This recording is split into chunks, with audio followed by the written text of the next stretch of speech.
تو حضرت عمر فرمانے لگے ٹھیک ہو گیا، میں بات سمجھ گیا ہوں، اس طرح کرو جو تمہاری اصل زر تھی نا، جو راز تھی، وہ رکھ لو اور باقی سارا مال مال خزانہ میں جمع کرا دو، اس لیے کہ یہ تم نے تجارت نہیں کی، یہ تم نے اپنے باپ کا نام بیچا ہے، یہ تم نے امیر المومنین کے بیٹے ہونے کا فائدہ اٹھایا ہے۔ فرمایا یہ تمہارا نہیں حق، یہ مسلمانوں کا ہے، اس لیے کہ یہ مال تم نے محنت سے نہیں کمایا، یہ باپ کی کرسی کا فائدہ اٹھایا ہے۔ اور فرمایا اگر تم نے مال جمع نہ کرایا تو میں مال بھی لے لوں گا زبردستی اور کوڑے بھی ماروں گا، ڈبل سزا دوں گا، مرضی سے جمع کراؤ گے تو کوڑوں سے بچ جاؤ گے۔ بڑے بیٹے نے تو جمع کرا دیا تو چھوٹا تھوڑا پریشان ہوا، تو حضرت عبداللہ ابن عمر چھوٹے کا ماتھا چوم کے کہنے لگے بیٹے چپ کر کے جمع کرا، یہاں بھی فخر کر کے ہم عمر کے بیٹے ہیں اور قیامت میں بھی فخر کریں گے کہ ہم فاروق اعظم کے بیٹے ہیں، یہاں بھی ناز کریں گے اور وہاں بھی ناز کریں گے کہ عمر کے بچے ہیں، ہمارے باپ نے خود بھی حلال ہی کھایا ہے اور جب ہماری کمانے کی باری آئی ہے تو ہمیں حکم بھی حلال کھانے کا دیا۔ بھائی ہمارا مزاج نہیں، بچہ جب لے کے آتا ہے 2 لاکھ روپیہ تو کبھی پوچھے کہاں سے آیا ہے، جب وہ پہلے دن غلط دوستوں کے پاس جا کے بیٹھتا ہے تو کبھی نکالا ہے گھر سے اسے۔ یہ بہت سارے خمیازے ہمیں اس لیے بھگتنے پڑتے ہیں کہ ہم ابتدا میں سوراخ بند نہیں کرتے، جب اس میں شگاف پڑ جاتا ہے، سیلاب آتا ہے تو ہمیں ہوش آتی ہے۔ حضرت عمر نے اپنے گھر میں نگرانی رکھی، کڑی نگرانی، زیادہ نماز گھر میں پڑھتے تھے حضرت عمر، نفلی نمازیں زیادہ کیوں بلا؟ بھائی یاد رکھیں کہ آپ نے اگر سجدہ کرنا ہے تو بچہ لیٹ جائے گا، وہ اسے پتا کوئی نہیں سجدہ کیا ہے، لیکن جب گھر میں کبھی قرآن ابا جی کھول لیں نا، جب ابا جی کا موڈ بن جائے نا لیکچر دینے کا، وہ گھر میں شروع ہو جاتے ہیں، کہتے ہیں آپ لوگ نماز نہیں پڑھتے اس لیے میرے کاروبار میں برکت کوئی نہیں، تم سویرے قرآن پاک نہیں کھولتے تو میں تباہ ہو گیا۔ تو میاں آپ نے کب گھر میں قرآن پاک کھولا تھا؟ آپ نے کب نماز پڑھی؟ آپ نے کب گھر کے اندر اللہ رسول کا ذکر کیا تھا؟ آپ نے کب حدیث چھیڑی؟ آپ نے بھی تو گھر کے اندر جب بھی آپ آئے ہیں تو آپ نے وہی کچھ کیا جو دنیا دار کرتے ہیں، آپ بھی تو اپنا موبائل لے کے الگ کونے میں بیٹھ گئے، آپ نے بھی تو کہا ہے کہ اب تمہارے چینل ختم، اب میری مرضی والا چلے گا۔ تو جو آپ نے کیا ہے بچے بھی وہی کام کریں گے، آپ نے بھی گپ شپ لگائی ہے تو وہ بھی لگا رہے ہیں۔ یہ سمجھ لیں جو کام آپ کریں گے آپ اپنے بچوں کی سیرت میں اس کا جلوہ دیکھ لیں گے۔ بڑی پکی سی بات ہے کہ آپ کو بچے کی عادتیں دیکھ کے سمجھ آ جائے گی کہ میں بھی یہی کرتا تھا اور یہ بھی۔ حضرت عمر فاروق رضی اللہ تعالیٰ عنہ وصال فرما گئے تو آپ کے وصال کے بعد حضرت عثمان غنی رضی اللہ تعالیٰ عنہ نے آپ کی ایک بیوہ سے نکاح کیا، حضرت عمر کی ایک بیوہ سے۔ جب وہ آپ کے نکاح میں آئی تو کہنے لگی حضرت عثمان غنی سے کہ حضور نہ تو میں خوبصورت ہوں اور نہ میں جوان ہوں، نہ آپ کی کوئی خدمت کر سکتی ہوں، میرے ساتھ نکاح کرنا سمجھ میں نہیں آیا۔ کیا شاندار جواب دیا حضرت عثمان غنی نے، کیا خوبصورت جواب دیا۔ فرمانے لگے میں نے اس لیے نکاح نہیں کیا کہ مجھے تمہارے حسن سے دلچسپی تھی یا تمہاری خدمت کی ضرورت تھی، میں نے تو اس لیے نکاح کیا ہے کہ مجھے بتاؤ عمر فاروق گھر کے اندر اپنے رب کی عبادت کس طرح کرتے تھے، وہ قرآن پاک کس طرح پڑھتے تھے، وہ رویا کیسے کرتے تھے، استغفار کا طریقہ کیا، کس وقت کس انداز میں وہ اپنے رب کو یاد کرتے تھے۔ اس لیے کہ عمر کئی دفعہ گھر سے آتا تھا تو میں اس کے چہرے پر نور دیکھا کرتا تھا، میں روشنی دیکھتا تھا، ایک معیار دیکھتا تھا۔ نکاح اس لیے کیا ہے کہ مجھے عمر کی جو گھر کے اندر کی عبادت ہے اس سے آگاہ کرو، تاکہ عثمان غنی بھی چاہتے ہیں اس طرح کے عمل کرو جس طرح کہ عمر فاروق کر کے گئے۔ بھائی جب تک ہم اپنے گھر میں وہ توجہ نہیں دیں گے، وہ مزاج دیکھیں نا، ہمارے گھروں میں جب نقشہ پاس ہوتا ہے تو ٹی وی لان بھی اس میں ہوتا ہے، ڈرائنگ روم بھی ہوتا ہے، نماز کی جگہ بھی ہوتی ہے نقشے میں۔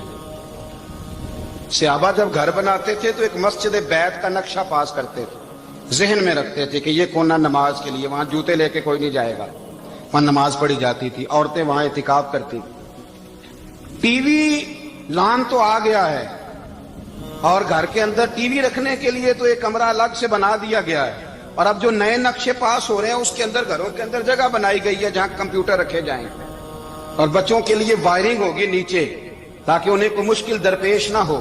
یہ ساری چیزیں ہم نے نہانے کے لیے گھروں کے اندر اتنے بڑے واش روم بنائے ہیں کہ لگتا یہ ہے کہ سوائے نہانے کے اور کام ہی نہیں کوئی گھر میں ہوگا، ہر چیز آ گئی۔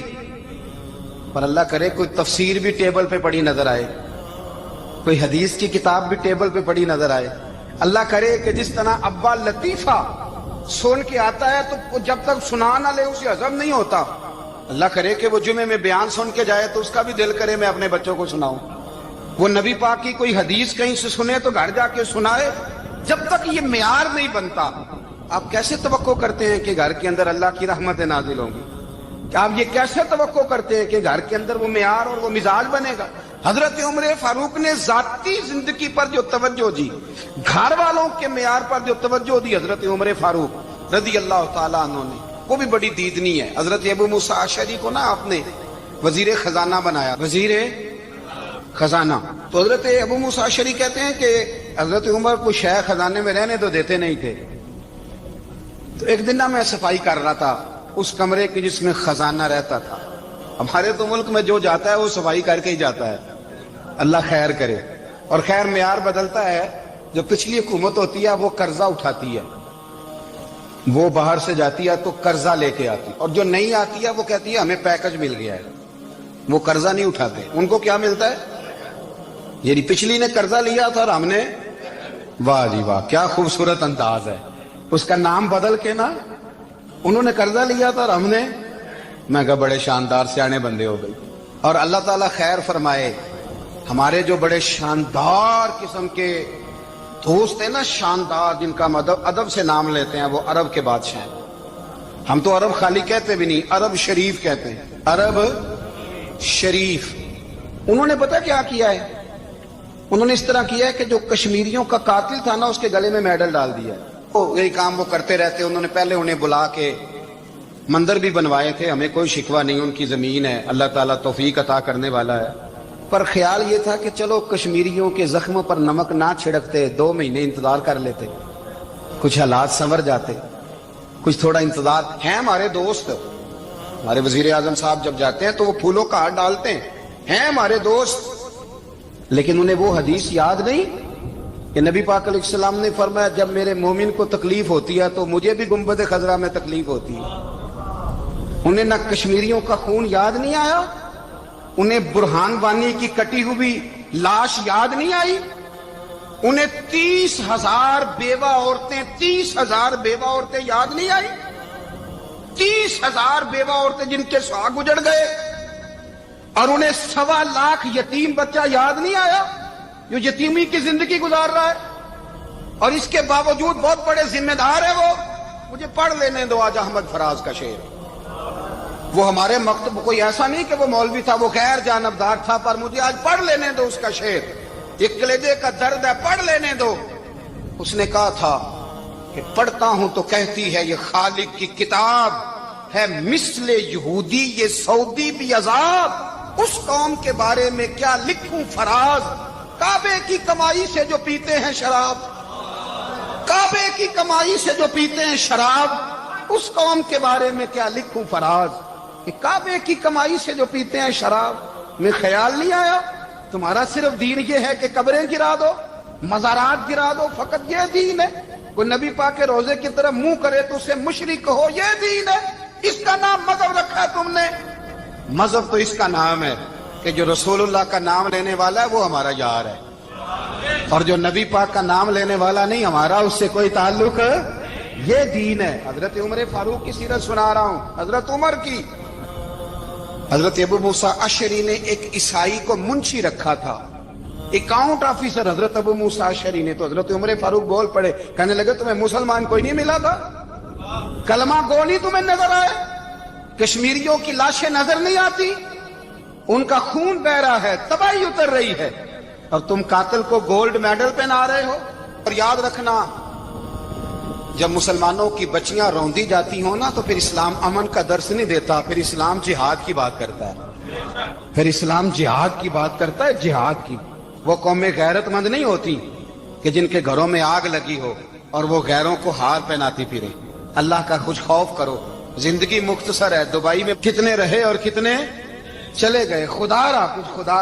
تم سے اچھے تو وہ نیو یارک کے رائٹر ہیں جو کم از کم اپنے کالموں میں کشمیر کی بات کرتے ہیں، تم سے اچھا برطانیہ کا وہ شخص ہے جو کم از کم بی سی لندن پہ رپورٹ جاری کرتا ہے تو کہتا ہے کشمیر پہ ظلم ہو رہا ہے، تم سے تو وہ اچھے رہ گئے۔ تم نے بات کرنا تو دور کی بات، تم نے دشمنوں کے گلے میں ہار پہنانے شروع کر دیے.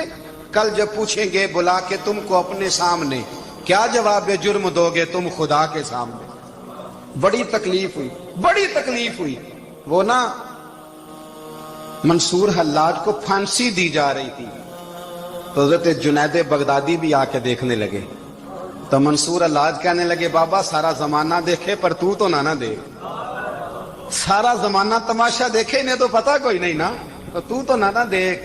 عرب شریف والو، ٹرمپ اسے انعام دیتا تو تکلیف کوئی نہیں تھی، ملکہ وکٹوریا اسے انعام دیتی تو تکلیف کوئی نہیں تھی، پر تم تو نہ ایسا کرتے. تم تو اپنے تھے، تم تو کلمہ گو تھے، تم تو یہ ظلم نہ کرتے، تم تو یہ حرکت نہ کرتے. میں کہتا ہوں ٹھہر ہی جاتے. جانا نہیں دنیا سے، اللہ کے حضور حاضر نہیں ہونا. جب رسول اللہ قبر میں آئیں گے تو کیا جواب دو گے؟ خدا را. حضور نے فرمایا تھا گناہ روک نہیں سکتے تو دل میں ہی برا جان لو. ذالک اضعف الایمان، یہ کمزور ایمان ہے. کم از کم اتنی حد تک تو آ جاؤ، دشمن سے گلے تو نہ ملو. خدا را سمجھے ہمارا پہلا تعارف یہ ہے کہ ہم رسول اللہ کے غلام ہیں. اقبال نے کہا تھا وطن کا بت نہ بنانا، وطن کو بت نہ بنانا. اقبال کہنے لگے ان تازہ خداؤں میں بڑا سب سے وطن ہے، جو پیرہن اس کا ہے وہ مذہب کا کفن ہے. اس لیے کہ بازو تیرا توحید کی قوت سے کمی ہے. اسلام تیرا دیس ہے، اسلام تیرا دیس ہے. کیونکہ تو مصطفی ہے، تو نبی پاک والا ہے، مصطفیٰ والا. اسلام تیرا دیس ہے، تو مصطفی ہے. امریکہ میں جو مسلمان رہتا ہے ہمارا بھائی ہے، اور پاکستان میں جو مرزائی رہتا ہے اس سے ہمارا کوئی تعلق نہیں ہے. حضرت عثمان غنی نے اپنے چچا کے بیٹے سے کہا تھا کہ تو کلمہ نہیں پڑھتا تو تیرا میرا رشتہ کوئی نہیں.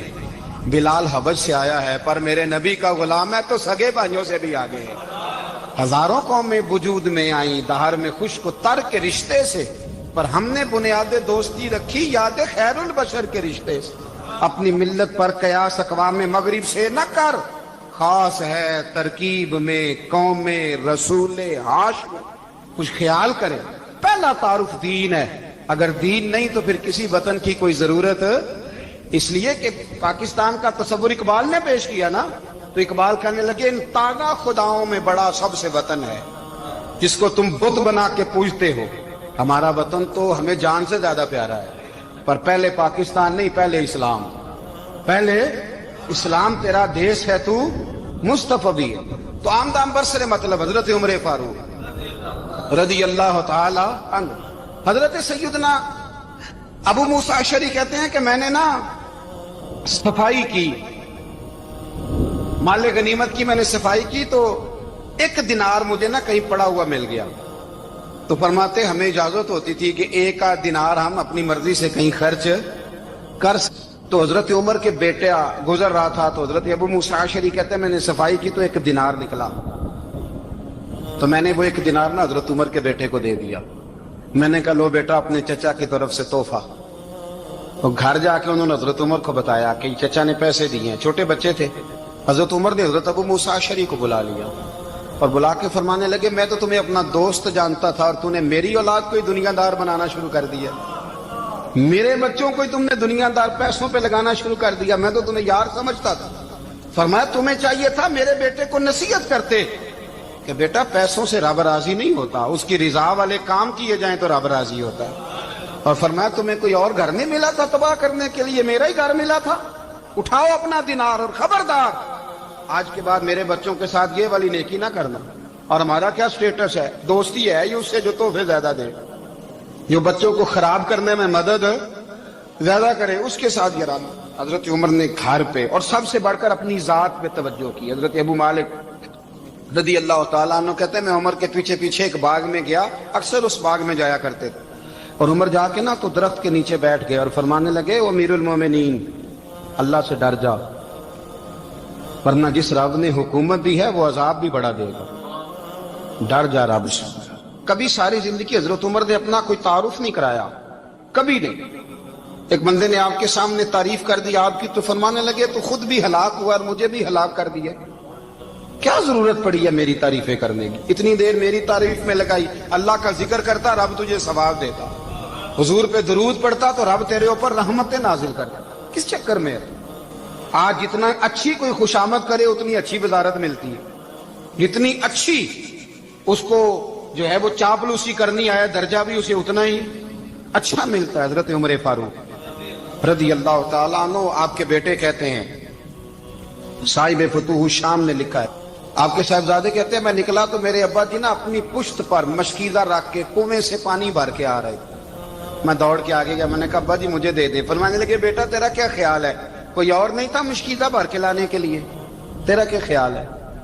کہا ابا جی بڑے لوگ تھے پر آپ کیوں اٹھا رہے ہیں؟ فرمانے لگے نفس نا ذرا میرا بڑا ہو گیا تھا، اسے ذرا ذلیل کر رہا ہوں، ذرا اپنا محاسبہ کر رہا ہوں، یہ مجھے کہہ رہا تھا تو بڑی چیز ہے، تو میں نا ابھی مشکیزہ گھر رکھ کے آؤں گا، پھر تیری ماں نے مجھے کہا ہے کہ گھر میں لکڑیاں کوئی نہیں جلانے کے لیے، پھر میں جنگل سے لکڑیاں کاٹ کے لاؤں گا۔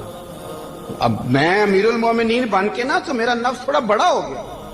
اب یقین کریں ہمارا ہاضمہ خراب ہو جاتا ہے جب تک ہمارا تعارف صحیح نہ ہو، ہمارا تعارف ٹھیک نہ ہو، میں یہ ہوتا ہوں میں وہ ہوتا ہوں، چھوڑ مٹی دیں تے مٹی رہنا ہی، مٹی دیں تے مٹی دیں تے مٹی رہنا ہی، ایویں کادی بلے بلے اج مٹی دے اتے بندیا تے کل مٹی دے تھلے، مٹی دیں تے مٹی رہنا ہی، کادی بلے، مجھے پوچھ لو مجھے جان لو میرا نام لے لو، میں بھی آیا ہوں، میں بھی ہوتا ہوں، میرا بھی یہ تذکرہ ہے، میں بدکار پرانا خادم کسے در ملی